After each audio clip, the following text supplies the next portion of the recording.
Blake, now that we have this podcast with millions of listeners, would you consider yourself a celebrity pastor? I don't have the shoe collection to be a celebrity pastor. Welcome to the Church Gear Podcast, where we pull the tech out of the booth and onto the stage to share the most outlandish stories and hidden wisdom from the tech trenches. And now, here are your hosts. I'm your host, Blake Hodges, a man who owns one pair of discount Nikes, and I'm here with my co-host who has an entire closet dedicated to his shoe collection, Toby Walters. I don't have the shoe collection of a celebrity shoe pastor by any means, and I have friends who do shoe flipping, like AJ, who works here, has an incredible shoe collection. Bro, his shoes are amazing. He's always posting And about it's not them. bro, it's bruh. Well, that was a subtle joke, but Yeah. now it's in the open. So, I have a handful. Like, I probably have 10 pair of shoes. For real? You have your red shoes. Are they your favorite? They are definitely my favorite. Okay. Red shoes has kind of been my thing for a while. And I don't know what it was, but like as a worship leader on stage, I felt like, and people would even come up and ask, like, so red shoes kind of your thing? And eventually I was like, I guess it's my thing. Maybe the chicken or the egg right there. I guess Yeah. they made it your thing. So celebrity pastors, I mean, we're minor celebrities, but we're not pastors. We'll put it that way, right? It's like the Greek and Roman gods. You know, you got Zeus and Poseidon. They're the major gods, and then you got the minor gods, the little guys. We're the minors. This is getting incredibly sacrilegious now, but that's okay. It's funny because it's false. Like, So you can be a celebrity pastor with like a good track record and a good, public persona, or not so good too. So leading worship and having been around the church for a long time, you come across these guys, and there are some wonderful men who are celebrity pastors. And so I was leading worship at a church in San Diego, and the pastor was famous for the fact that he had formerly been an accountant with the mob. for real? For real. I don't think we should talk about that. And on then the podcast. he got saved and he became a pastor, and is fascinating. Like, I think there is actually a documentary on it. This is nice to hear. You know, all the hit pieces on HBO right now about the church. It's nice to hear there's a documentary out there that's good for a celebrity pastor. That's right. And then I led worship a handful of times at the Rock Church in San Diego, which Miles McPherson was the pastor, and he was a former Chargers player. I think he was on defense, but I can't remember. But he was like 6'5" and just built. And so Did he break your hand when he shook it? he honestly could have. I think he held back, kind of like Superman does, And then now I'm at Church of the City in Franklin with Darren Whitehead. And I used to listen to Darren when he was at Willow Creek like 10, 15 years ago. And so it was so interesting to then like sit in person. And I've got the opportunity to meet Darren just one time, and like the nicest guy. But it was so cool to have listened to him on podcasts like 15 years ago, and then now sit in person under his teaching. When you met him, did you get him to sign your Bible? I should have. That's what celebrity pastors should do. So Darren is Australian, and I think 50% of the reason that the church has grown so much is that Australian accent. This is all making sense to me why you left now. I know. I when we had Tim Foote's episode, I was like, this Australian accent, I could listen to it for years. I understand now. And legit, this has happened where I'm reading my Bible, and my Bible will start to have an Australian accent. It's just so funny because I get used to it on Sundays, like hearing it read in the Australian accent. Does that qualify as speaking in tongues? I think so. That's amazing. I can understand it, so it must be in tongues, because they don't speak English, right? They don't. Jesus, They speak Aussie. Yeah, Jesus strolled up and was like, "Good day, mate."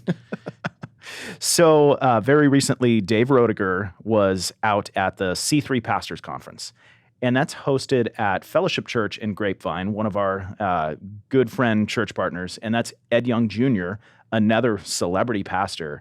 And I think the thing I think of most often for Ed Young Jr. is that once, I believe it was a Corvette, he drove a Corvette onto stage on a Sunday morning.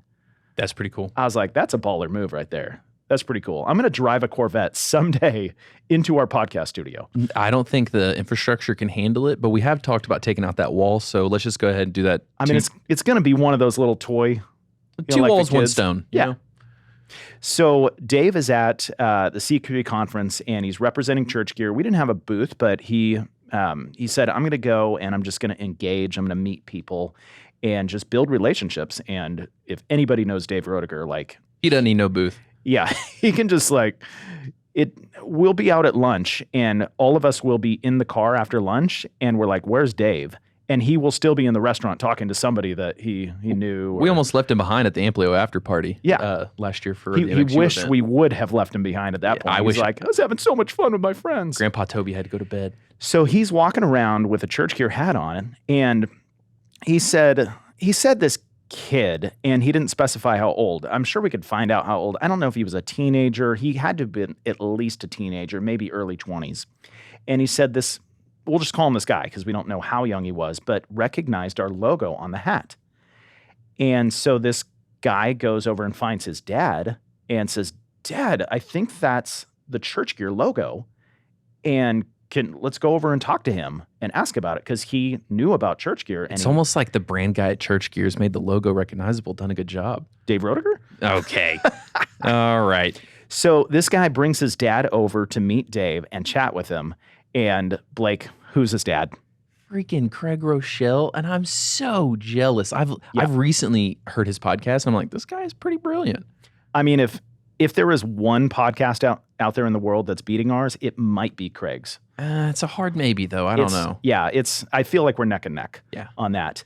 But you got to have a conversation with Craig for, he said 8 minutes. I love that he timed it because I probably would too if I was chatting with Craig Rochelle. Yeah, that's a lot of time with someone like that. And another person who I'd like to spend a lot of time with and who's sat under the teaching of a celebrity pastor with the world's greatest last name, the Director of Immersive Solutions at Venueflex, Luke Vogel. Luke, welcome to the show, man. Oh, Luke's frozen. Thank you, guys. Appreciate it. Glad to be here. Luke, that was awesome. I don't know if you saw that on your end, but you were froze right as I threw it to you. So Oh, no. that's hilarious.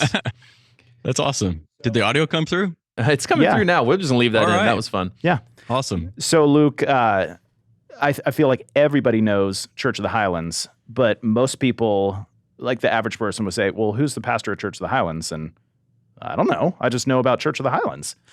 Right. Sure. Yeah. But it's Chris Hodges, and here we have Blake Hodges. Yeah, that's my uncle right there. I love Chris. See him at the family barbecues. I can see the resemblance. Yeah. Oh wow. Sorry, Chris. Shots fired against you. Similar level of success again, right, Blake? Well, if Church Gear keeps on this trajectory, maybe. All right. Well, Luke, let's see if you can fool us. You snuck in a sixth lie. I don't know if that means you love to lie or not, but because it's 5 truths and a lie. I was counting them up this morning. You really snuck So that he gave in us there. 7.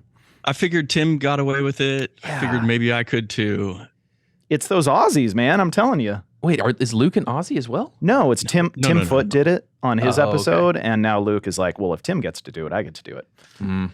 Okay, here we go. Number 1. I once ate Thai food with Olivia Newton-John, and I didn't have the guts to tell her I've never seen Grease. Okay, hold on. Time out, Blake. Do you know who Olivia Newton? Sorry, Now you And- can't even frame me on your because I'm framing. laughing because you said it. Olivia Newton-John. She's in Grease, right? What's Grease, Blake? Grease Lightning, go, something. I never seen that show. Okay, That movie. You're close enough that I'm going to give it to you. I'm just using context clues. Number 2, I got frostbite on my toes while snow camping. Well, your problem there is you went snow camping instead of camping. Number 3, I finished an Ironman triathlon. Oh goodness. That would kill me. Number Yep. we should do that sometime, Toby, you and I. See who dies first. I would die about 100 yards into the water. The problem is we'd both be dying, but then I'd be trying to drag you along. Yeah. Number 4, one time I played bass guitar at the soundboard while mixing a worship service. This is a common theme with front of house engineers. They're always playing something like there's a moment where they had to just fill in on guitar, on keys, on bass. And truly, if you've done this, tag us, post it, tag us. I will reshare it. It is so cool. I've seen one person has sent this in to us. Yeah. All right. Number 5, I worked at Starbucks with Taylor Swift's electric guitar player. Blake's going to want that, all those details. Did you save a cup of coffee that maybe he had drank out of? Number 6, I accidentally got secondhand high during a particularly weed-infused recording session with the Insane Clown Posse. Wow. Do you like that I knew that word posse, Toby? Yeah, that's impressive. All right. I'm more I don't know, impressed, but interested, curious about this one. Are you saying you're weed curious, Toby? Yeah, very. Number 7, I was mixing Steven Furtick at a conference, and halfway through the sermon, I turned off the whole sound system. Now, is this because he messed up, or he was like, you know what, Steven, I've got a bone to pick with you? He was disagreeing with the celebrity pastor's theology. He's like, nope, canceled. Can't say who I would do that to, but maybe I would for someone else out there. All right, Toby, what do you? I don't have any vibes on this, man. I'm gonna go with he got frostbite on his toes while snow camping. I've never heard of snow camping. That sounds made up to me. That is a good answer. He's so clean cut. It's hard to imagine what his lie is. I'm gonna say he did not finish a triathlon because that's the shortest answer, and that feels like it. The lie doesn't need a lot of context, you know. I don't know. From the neck up, he looks like he's in very good shape. No. I totally think he could. I think though I'm going based upon how short the lie is. Okay. All right, Luke, we're locked in. All right, guys.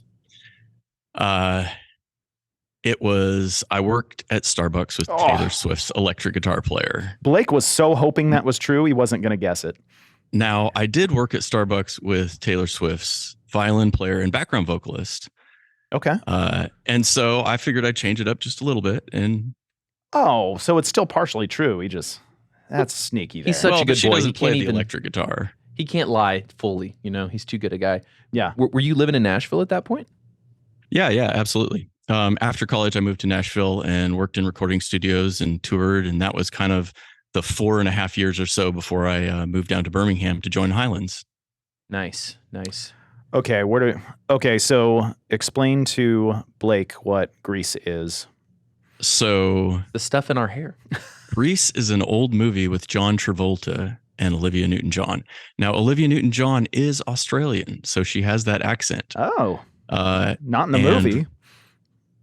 Yeah, no. So it would have been, gosh, I don't know, maybe 2003.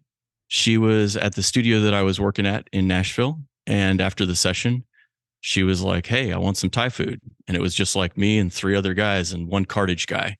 And we went and got Thai food with Olivia Newton-John. Yeah, you don't say no to so- Olivia Newton-John. Yeah, no. And you also don't tell her that you haven't seen the movie that she's most famous for in her whole life. I have seen Grease. I can't remember if I watched it with my sister or with my wife, or it's possible that I watched it with both. Well, hopefully those aren't the same person. No, it is not. I've actually, this is so funny we're talking about this because I keep telling my wife we should watch it, and we haven't. Tell us about getting that's what they should call it, getting frostbite on your toes while snow camping. Do you still have your toes? You know, I do. I have. Like, are they in a baggie? After they got amputated? The toenails aren't in the best shape, but yeah. So in high school, I was part of the search and rescue crew for Deschutes County in Oregon.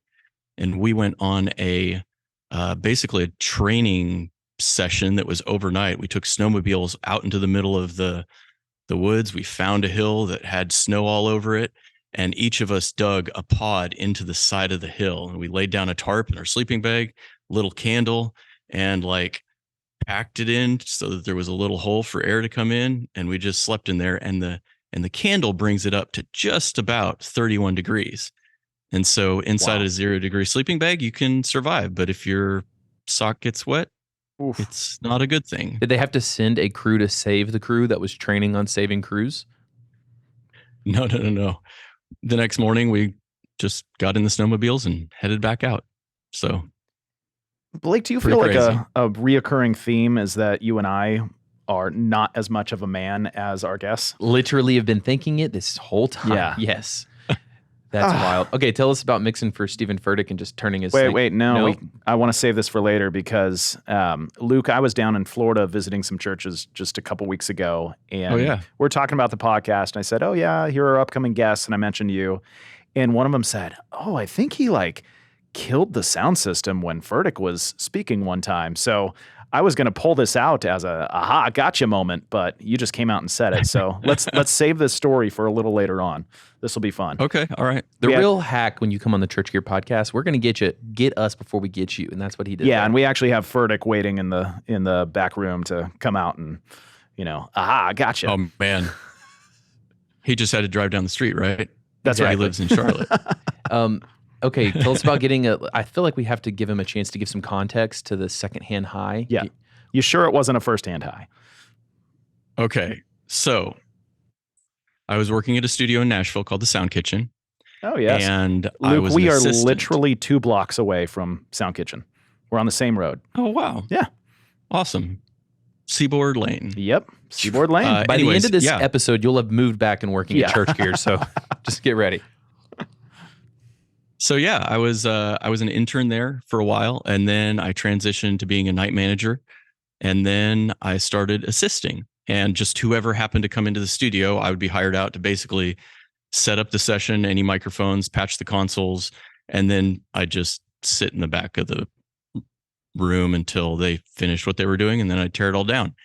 Well, the Insane Clown Posse, who at the time I was not familiar with, they were trying to get away from their fans. And so they figured we're going to come to Nashville and record in a studio that primarily does Christian and country music.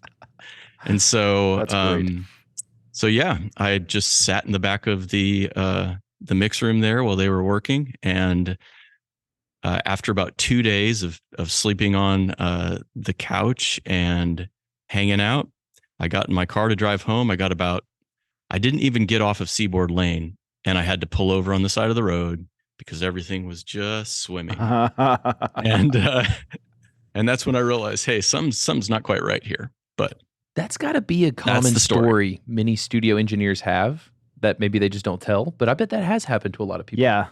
I feel like I could have had that happen at a Dave Matthews concert, but it was in an outdoor arena. But like the amount of marijuana that was present at that was off the charts. Oh, goodness gracious.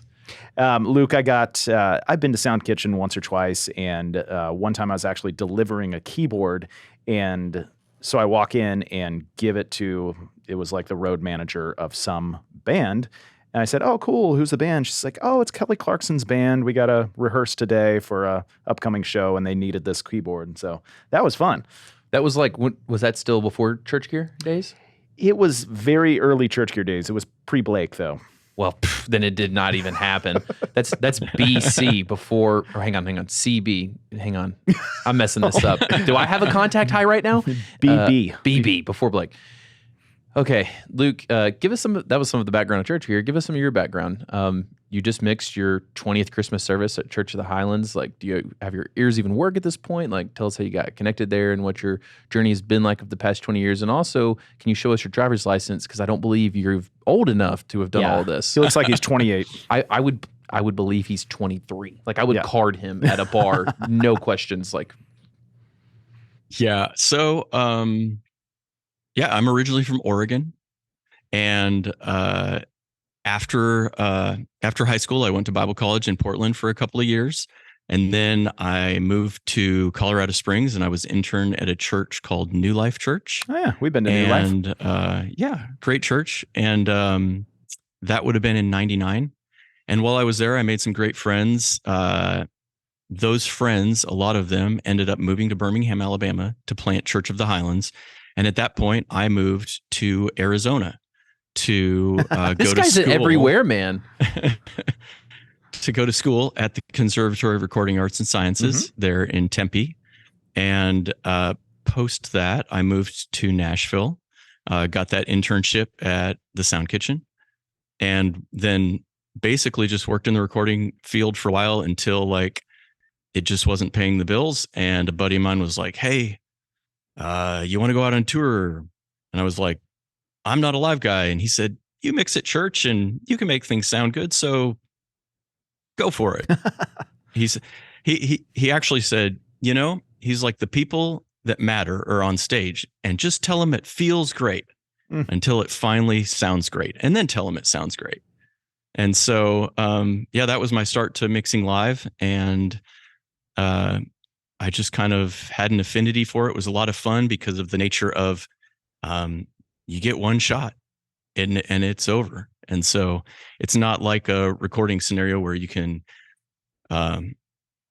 just focus on all the details and go super deep. It's just like, hey, you got one shot and it's over, and then you can try to get it better the next time. And so I really loved that energy and that high that came from the crowd, and just creating great environments for people.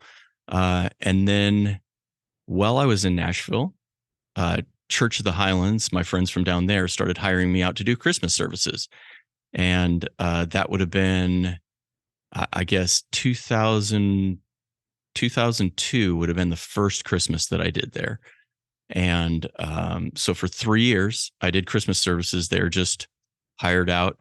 They were in a high school auditorium, and they just had a hard time finding volunteers that wanted to mix on Christmas Eve. And so I did that for a few years. And then it would have been 2005 when I decided to move down there to Birmingham to join the team full time. So yeah. And now I'm in Charlotte, North Carolina. And last August, I transitioned out at Highlands, and I'm now working for Venueflex and really enjoying that. So nice. Well, I In a got to head down to Highlands 6 or 9 months ago, hang out with the team with Griff Yeah. and Sturley and all those guys, and it was really cool to see the auditorium in person, see the SSL boards at front of house. I assume Sunday mornings are a little more normal church, but I've seen videos and broadcasts of the Christmas service.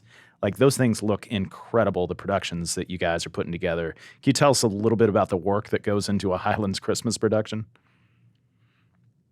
Yeah, well, this year I was back to being hired in just to mix the services. So I kind of white gloved it, which was actually pretty nice. For the first time ever, I showed up for the final rehearsal day and just did a few days of virtual sound check before rolling into the Christmas services. But usually Highlands starts planning Christmas back in probably August.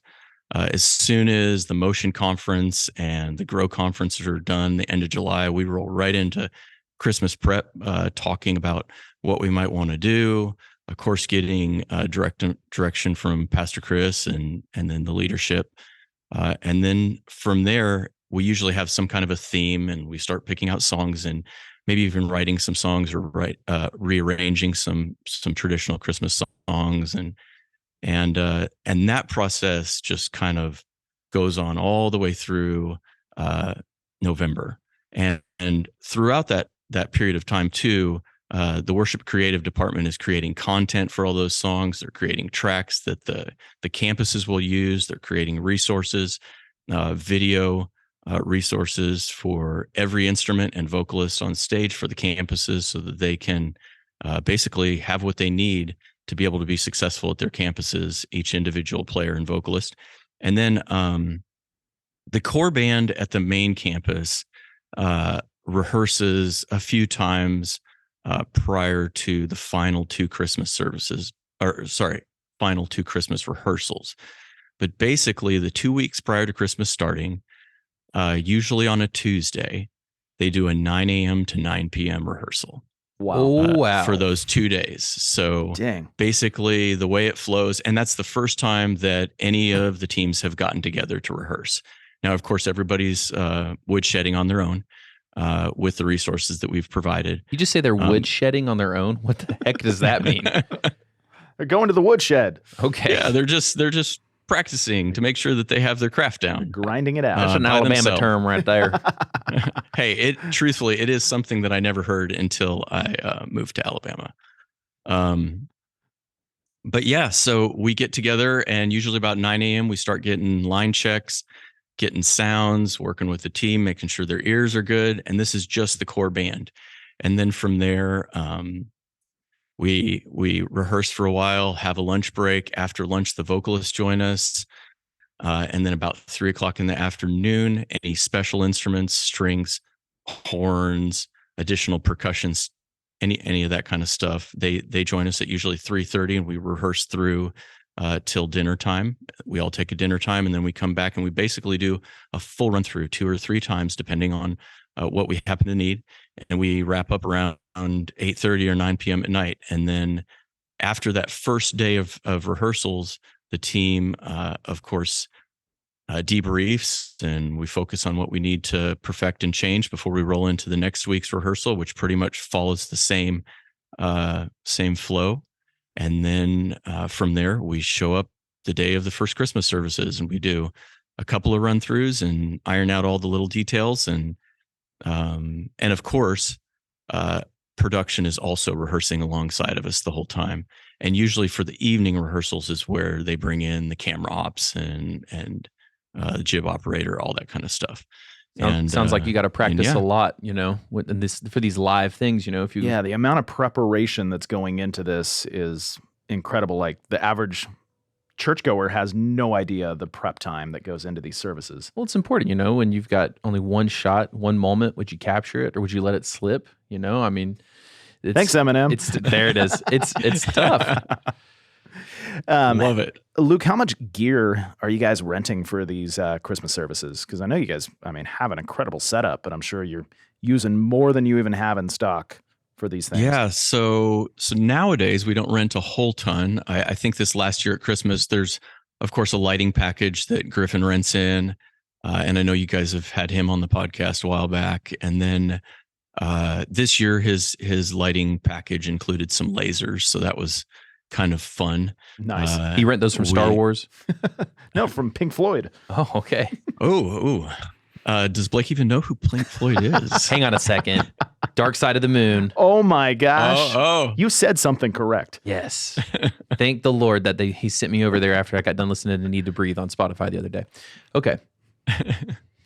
So yeah, as far as audio is concerned, we used to rent in a lot of microphones, that kind of thing. I think we rented in 6 channels of wireless this year. But there's been years prior to building up our wireless collection at the main campus that we were renting in 60 plus channels of wireless. Wow. I remember running into Mike Reynolds. I was about to ask if you were getting these from Mike Reynolds. So no, actually, at one of the very first MXU events in Nashville, this was years and years ago. I approached Steven and I was like, "Hey man, so we're looking to rent some wireless mics. Do you have?" And I'm having to cross rent from all of these different locations.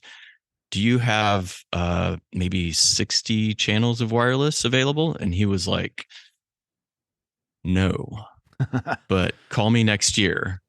And I was just talking with him at the MXU event in Dallas, I don't know, a few months back. And he was like, "Man, that's the moment I thought to myself, I think this Mike Reynolds thing is going to work out for me." Nice.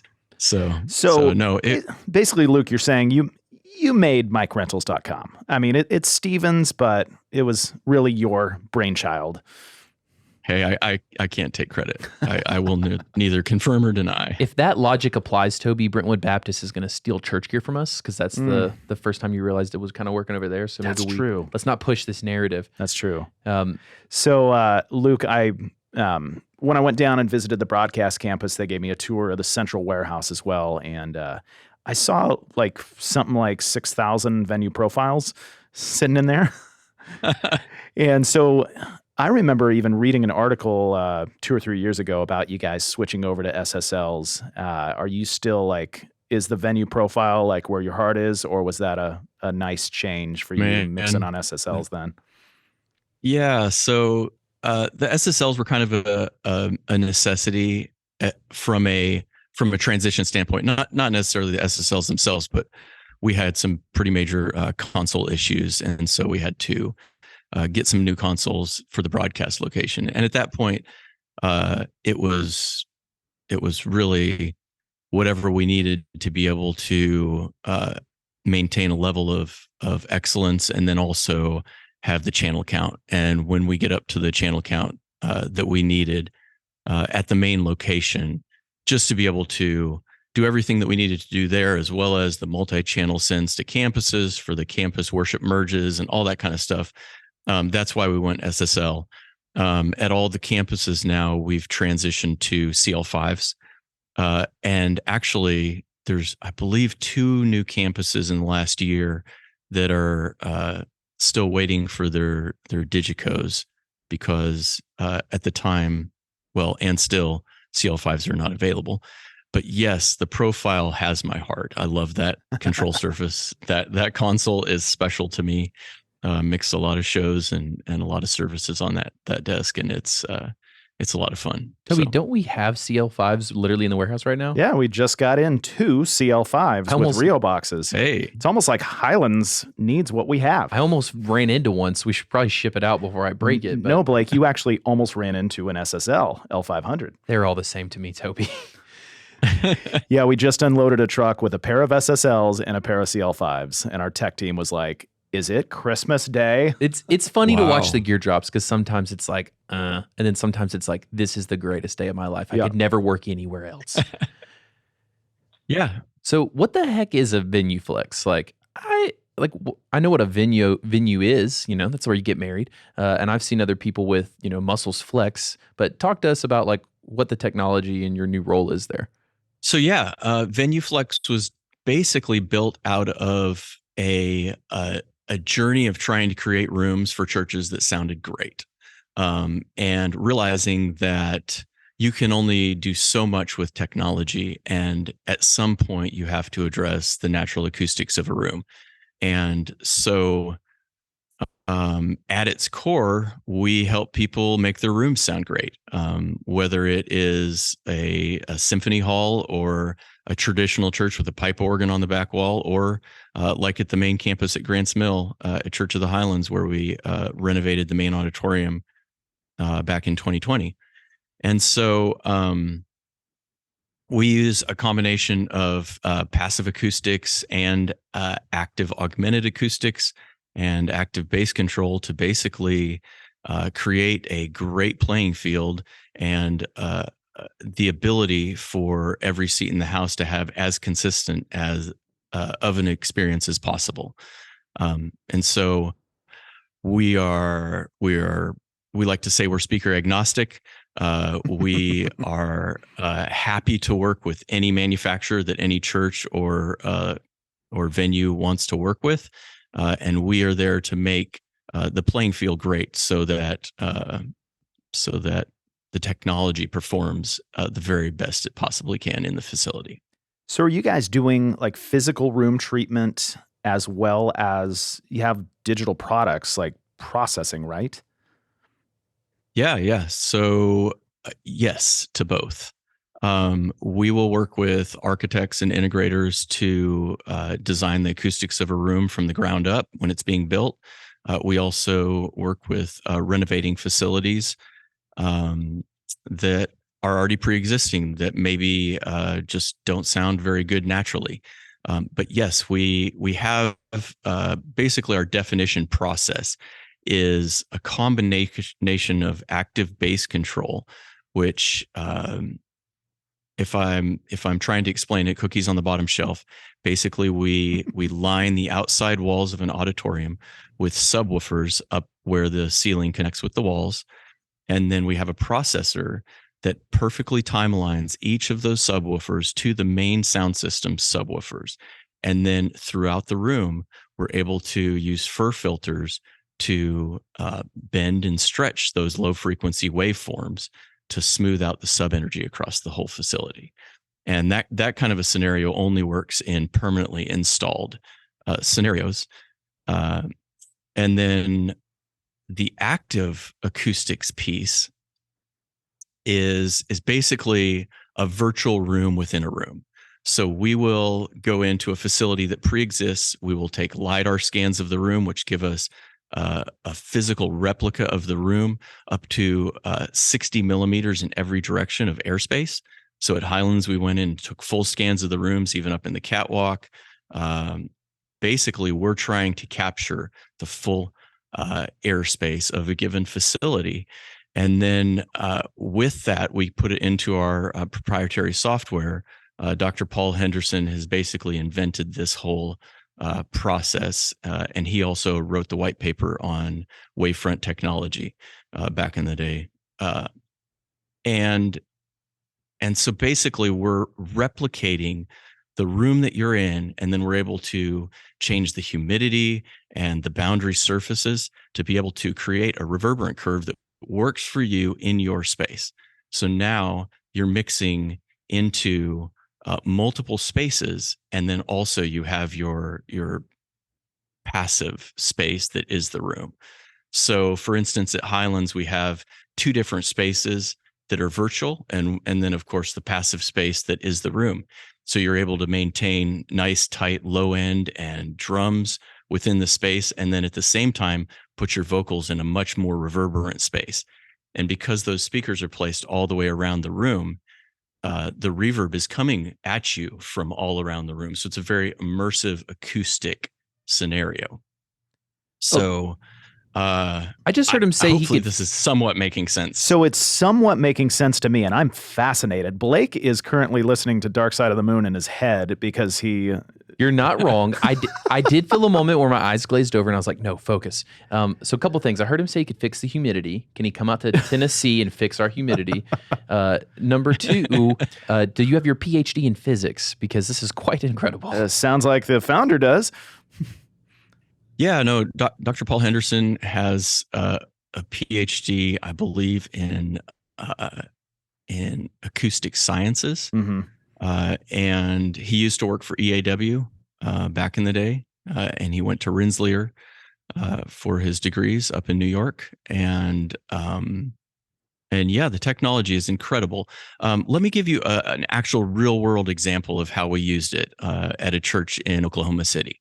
So Bethany Nazarene there in Oklahoma City has a very large facility with a massive pipe organ against the back wall. They also have an orchestra and a choir, and then of course the core band and the frontline singers, and it's very traditional in their worship expression.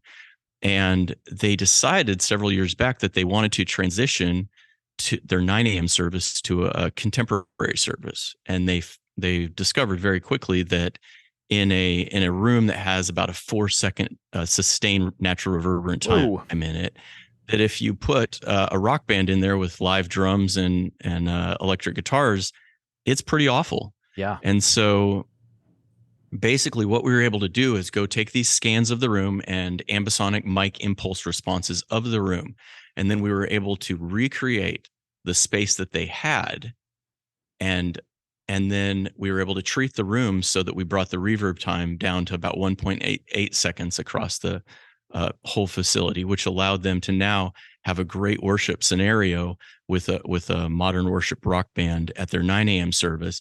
And then with the augmented active acoustics, with a flip of a switch, they're now in their old space. And we actually auralized the space here in our facilities and had the choir director and the team from Bethany come out here and listen to it in our space. And they were able to say, yes, that is our room. That is what we are used to hearing. And so now they're able to have a very tight controlled room at their 9 a.m. service for the modern service. And then they're able to have their old room that works great for their pipe organ and their orchestra and their choir at their 11 a.m. service. Okay, this is starting to sound like science fiction to me, but I'm so fascinated. So this room can transfer between a 4-second delay and a 1.8 second delay.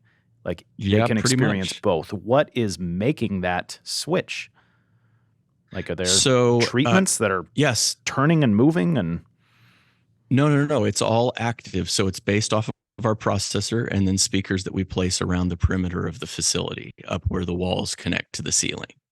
And it's a virtual space. So it's like a reverb, but it's way, way, way more in depth, and it's coming from all around you, just like the wavefront would come to you if it was coming out of the main PA speakers and bouncing off of a very reverberant space and coming back into the room. Now we're creating that by sending what's coming out of your console to that virtual processor that is then recreating that virtual space back into the room. This is fascinating. I think he just is admitting that he has the space stone from Infinity War and they're just morphing every room. That's the treatment. I mean, I understand like a tiny, and I emphasize tiny bit of acoustic theory, but this is like blowing my mind right now. And I know, Blake, like we've got to put it in context. I don't even have a body left. Infinity Stone is a good way for you to put it in context. Yeah, it's not, I mean, well, because Thanos could literally morph time and space around him. It sounds like he's morphing time and space around this room. Hey, there you go. I'm going to make one more parallel here. Shoot me if I'm wrong. we talked to someone about clang and how clang kind of rounds out everything in the in-ears for somebody. Are you guys basically, is there a parallel there where you're rounding out the sound of the room for everyone? So I'm really taking a jump here. yeah. I think you have to think about it more from an acoustic standpoint. So clang, and then there's several of other spatial-based mixing platforms that different manufacturers have, where you're actually placing items that are coming to you from the stage. Like you're placing your electric guitar slightly off to one side or further back or whatever. You have a virtual space that you're placing items in. And this is recreating an alternate acoustic field within the room, so that you're able to place different items of your mix in different virtual spaces. And I know it's really hard to explain. It's seriously one of those things where you have to experience it to fully understand and fully grasp what it is. I want to experience it. Man, Toby, I can do that for you. I think we need to do a co-branded thing here where we take their PhD guy, we go to a church, he explains it to you and I in the church, we film it all. It'll be really fun. There's not enough time in the rest of your life to explain this to you, Blake. Oh, I'm not going to understand it. The people, like, we'll just react to it. So, Luke, correct me if I'm wrong, but I would assume that a large part of Venueflex's philosophy is fix the room first. Like, don't change the PA first. Don't, get a new audio mixer first. Like, fix the room and then see what's left. Is that true for you guys? Yeah, absolutely. Because, and you guys will understand, you're in Nashville. If you've ever been to a show at the Nashville Municipal Auditorium, it doesn't matter who you see there or how famous they are. It's probably going to sound pretty bad because that dome of a room is pretty awful. But if you see any of those same shows at the Ryman Auditorium, it probably sounds pretty awesome because that room is just naturally pretty amazing. Yeah. And so I think, yeah, absolutely.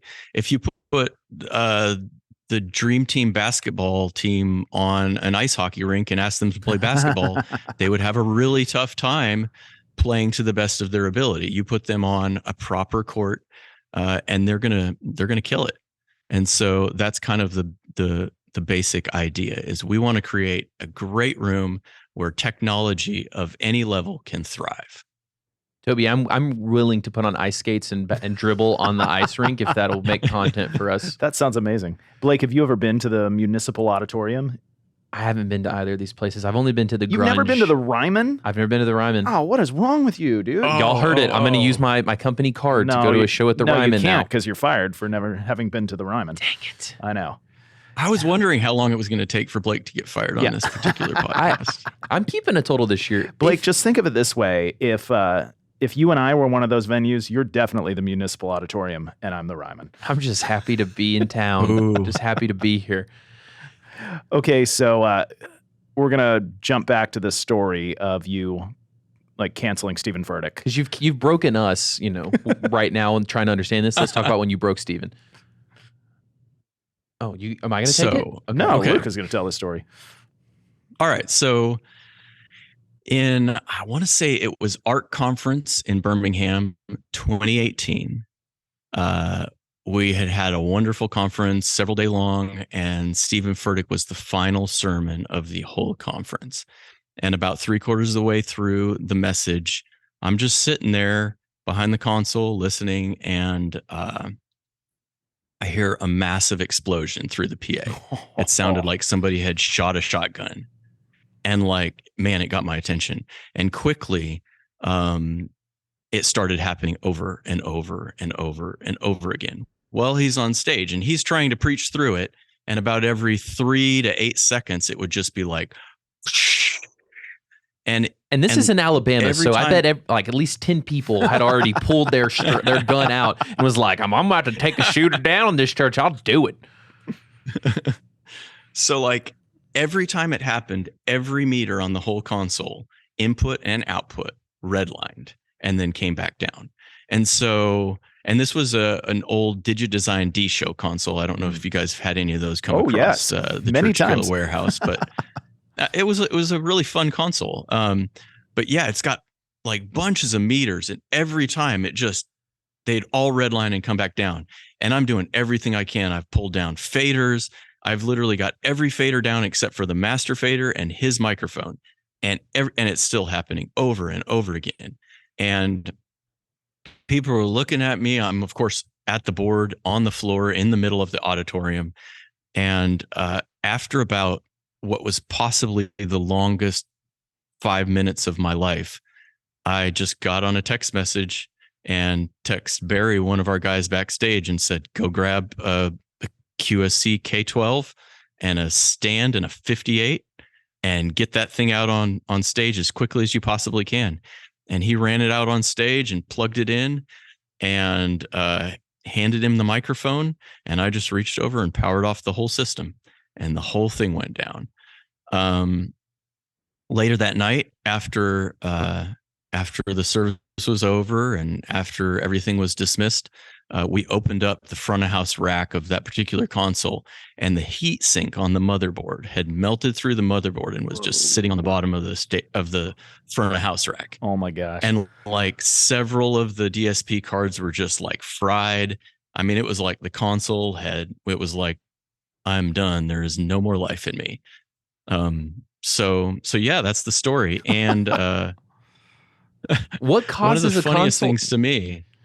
You keep going. Oh yeah, no. One of the funniest things to me was that at the end of the night, I opened up my phone and I had just bunches of text messages, and a handful of them were from people in the room, and there was several of them that said, "Hey man, are you hearing this?" Like, yes, I'm hearing this. Yeah, I got you. What causes a console to melt? Overheating. So like when you're setting up your system, do you have to kind of think about the heat dynamics in the room and where stuff is positioned so it doesn't just literally, the pits of hell don't open up and eat the console in the middle of the service? Like, is this a common thing? Does this happen often? Is not common. No, And- I've never had anything like that happen. And truthfully, I mean, we called at the time DigiDesign support and now Avid, and they never experienced that before either. So I'm not really sure. But it was about, I mean, it'd been in use for a solid 10 years at that point. So Its tour was done. of course, technology has its lifespan. I'm just waiting for the cookies on the bottom shelf, as you put it, joke of, Furtick's preaching was so hot that it took down the whole system. There we go. There is very few sermon titles that I remember in my life, and I remember that that particular sermon title was "It's Harvest Time," and I remember getting a text message from another technical director, and he was watching online, and he texted me late that night, and he said, "Looks like it's harvest time in the Church of the Highlands audio department." We hear a lot of stories here where people actually remember the services the most where tech goes down. So I've got a bad feeling we might have it's not your fault, tech directors. The Lord was like, I got to make this memorable for people. Everything's going to go badly and they will remember. That's a good point. Just a thought. Hey, do you have any other? I talk to people all the time who remember that specific service. It's kind of hard to forget, Including Steven Furtick.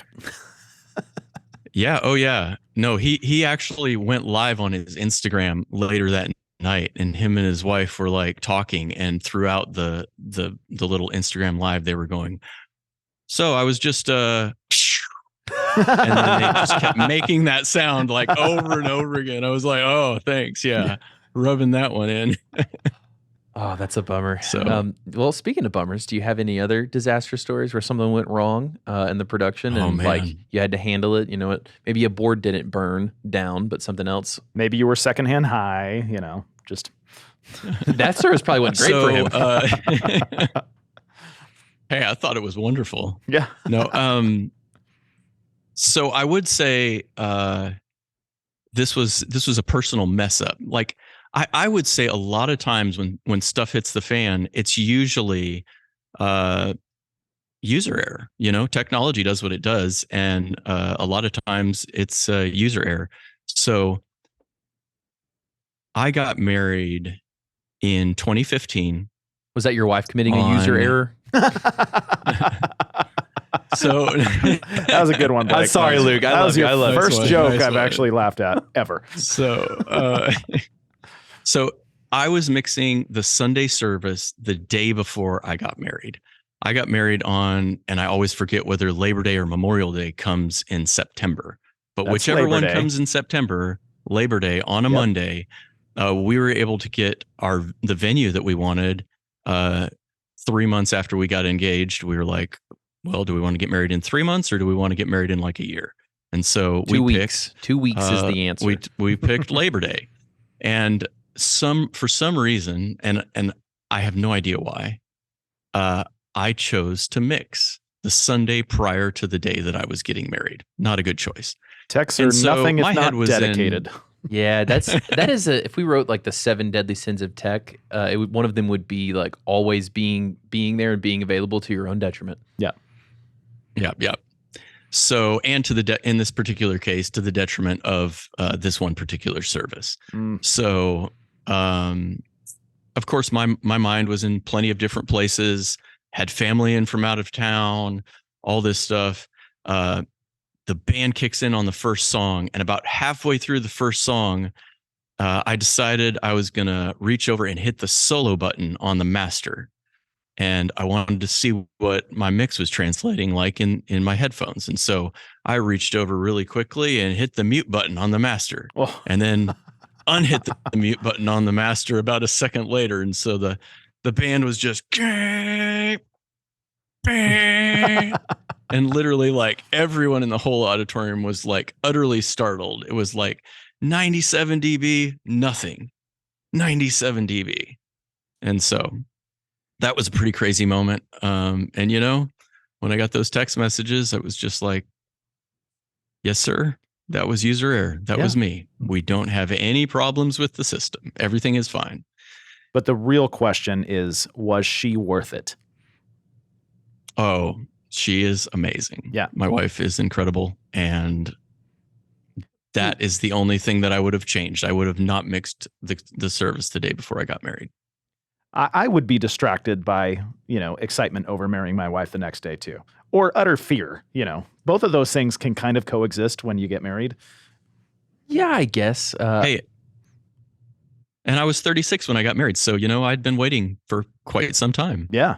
Though, again, I bet you probably pulled about, 20% of our brothers and sisters in Christ back to the moment when you hit that mute button. Because how That's often true. are we in a worship service and you're just sitting there and then you're like, oh, I'm on the 4th song. Okay, all right, I haven't been here this whole time.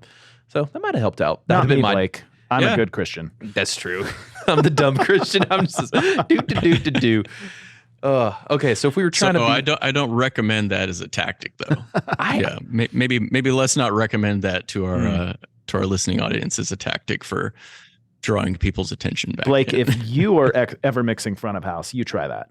I'm just saying, I'm not saying it's a tactic often, like once a year though. I feel like you could pull that off. Anyways, speaking of other tactics, better tactics that come from you and not from me. We'd like to wrap all our episodes on a tech takeaway. Give us some good advice as, to parallel to my really bad advice just now. What would you tell a room full of techs that make their Sundays better? Yeah, so I would say, and I'm going to speak specifically to mixers, audio mixers. One of the things that I've found, and one of the ways that I think about preparation for a service, and then once you get to the service, is like two sides of a coin. The preparation time is the time to be in your technical brain. It's the time to be analyzing the music, analyzing the parts that are coming to you, working out all the technical details. Of course, preparation before you ever get to rehearsal, of making sure that you know all the details of every song that you're going to play, the musical ins and outs of the songs, the vocal runs, when that soprano is going to hit those 3 words on the high part right before you go back into the final chorus out of the bridge. Those are the times to be really focused on the technical. But once you get to the service, like switch into that creative, musical, emotional, Holy Spirit inspired portion of your being, and flow with the music. Push faders, and if at all possible, don't touch anything else on the console except for the faders. I would encourage guys at campuses all the time, like, hey man, like, if you start working on your snare drum during a service, there's going to be a whole period of time where you forget about the rest of your mix because you're focused on that one thing. And it doesn't matter if the snare sounds a little funny or it has a little ring in it. You're going to be able to create a better environment and a better experience for the people that are there trying to connect with the presence of God if you just push faders and just be present in the moment in your creative, emotional being. I love that one, Blake. Yeah, that's really good. And that's different than any of our guests have ever given us before. Yeah, I mean, we're just north of a year of doing this now. So anytime we have a new tech takeaway, I'm always thrilled. I know. I like it. Hey, come on. Well, Luke, I want people to be able to drink from the fount of this wisdom often from you. So how can they reach out to you? How can they find you? Yeah, so you can find me on Facebook or Instagram. I think I probably am on Instagram a little bit more. It's just Luke Vogel, my name, just all one word on both platforms.